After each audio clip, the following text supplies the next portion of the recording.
ایک دوسرے کے لیے ہمدرد بننے کی ضرورت ہے، اور یہی غازی سرکار کا پیغام رہا،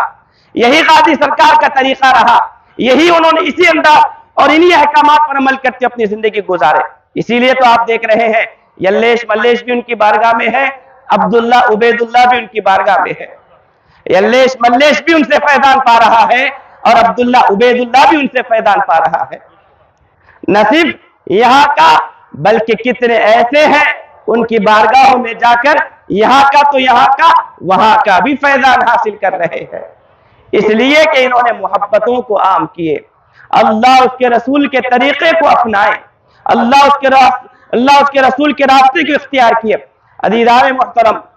ظلم کے خلاف آواز اٹھانے کی ضرورت ہے۔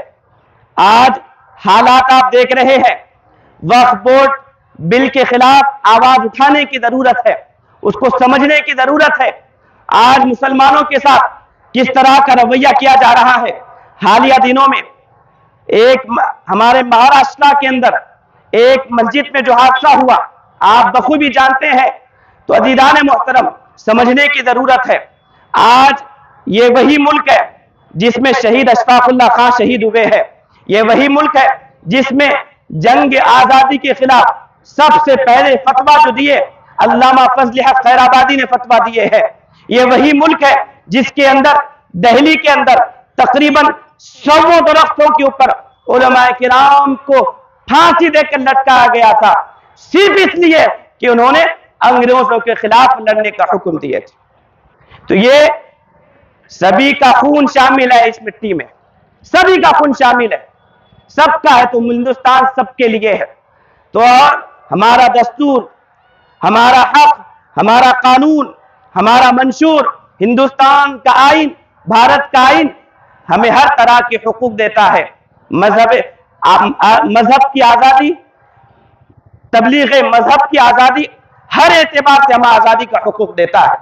تو عزیزان محترم، ان ماحول کو سمجھنے کی ضرورت ہے، ان چیزوں کو سمجھنے کی ضرورت ہے۔ آج دنیا بھر کے مسلمانوں کی حالت کیا چل رہے ہیں، غزہ کے اندر، فلسطین کے اندر اسرائیلی چیزوں کے بائیکاٹ کرنے کی ضرورت ہے، تو ضرورت ہے بائیکاٹ کرنے کی۔ متبادل چیزوں کا استعمال کریے، متبادل چیزوں کو استعمال کریے، ہیں متبادل چیزیں، اور 2-4 چیزیں اگر آپ استعمال نہیں کریں گے تو زندگی ختم ہو جائے گی، ایسا بھی نہیں ہے، لیکن اسرائیلی چیزوں کا بائیکاٹ کرنے کی ضرورت ہے۔ عزیزان محترم، مسلمانوں کو ایک دوسرے کے ساتھ آپس میں محبت و خلوص کے ساتھ رہنے کی ضرورت ہے، اور ساتھ ہی ساتھ میں مسلمانوں ہمیں اللہ اس کے رسول کی رسی کو مضبوطی سے تھامنے کی ضرورت ہے۔ اب رمضان ختم ہو چکا ہے، ایک تو بھوک پیاس کے ذریعے نفس کو قابو میں کیا گیا تھا، کنٹرول میں رکھا گیا تھا، اب بھوک پیاس بھی نہیں ہے، مطلب روزے کی فرضیت نہیں ہے، اور دوسرا شیطان کو قید کر دیا گیا تھا، انہیں بھی آزاد ہے۔ اب پورے طاقت کے ساتھ یہ دونوں مل کر آپ پر حملہ کریں گے، نفس بھی اور شیطان بھی۔ 1 مہینہ ریسٹ لیے ہیں انہوں نے، 1 مہینہ مکمل طریقے سے آرام کرے ہیں، تو اس آرام کرنے کے بعد اب پورا آرام لے کر، پورا تیار ہو کر، پورا ریڈی ہو کر نفس اور شیطان تیار ہوئے ہیں۔ اب شوال کا چاند نظر آیا، مسلمانوں یہ لوگ آزاد ہوں گے تو آپ کے اوپر پورے مکمل طریقے سے حملہ کرنے کی کوشش کریں گے۔ تو ضرورت اس بات کی ہے کہ پورا مہینہ جو نیک بننے کی ٹریننگ ہمیں دی گئی، نفس کو قابو کرنے کی، بھوک پیاس کے ذریعے، شیطان کو قید کرنے کے ذریعے، تو اب رمضان کے بعد بھی ہم اپنے آپ کو نیک راستے پر چلائیں، رمضان کے بعد بھی ہم اپنے آپ کو نمازوں کا پابند بنائیں۔ مسجدوں کے تعلق سے آج ہم فکر مند ہیں، فلاں مسجد میں اس طرح سے ہوا، فلاں جگہ پر اس طریقے سے ہوا، فلاں مساجد میں اس طریقے سے ہوا، تو مسجدوں کی فکر آپ کو صحیح معنوں میں اگر ہے تو صحیح معنوں میں فکر صرف اسٹیٹس واٹس ایپ پر لگانے سے نہیں ہوگی، صرف اور صرف اسٹیٹس لگانے سے نہیں ہوگی، سوشل میڈیا پر تبصرہ کرنے سے، کمنٹس ڈالنے سے نہیں ہوگی۔ صحیح معنوں میں فکر ہوگی جب ہماری مسجدیں آباد ہوں گی، جب ہماری مسجدیں آباد ہوں گی تو مسجدوں کو آباد کرنے کی ضرورت ہے۔ عید کے موقع پر تو ہم گلے ملتے ہی ہیں، آؤ گلوں کے ساتھ ہم دل کو ملا لیں، گلے کے ساتھ ساتھ ہم دل کو ملا کر دلوں سے نفرت کو، دلوں کی کدورت کو، دلوں کے بغض کو، دلوں کے عناد کو نکال دیں۔ ارے جانی دشمنوں کو ہمارے آقاؤں نے معاف کیے، جو قتل کرنے کے ارادے سے آئے تھے،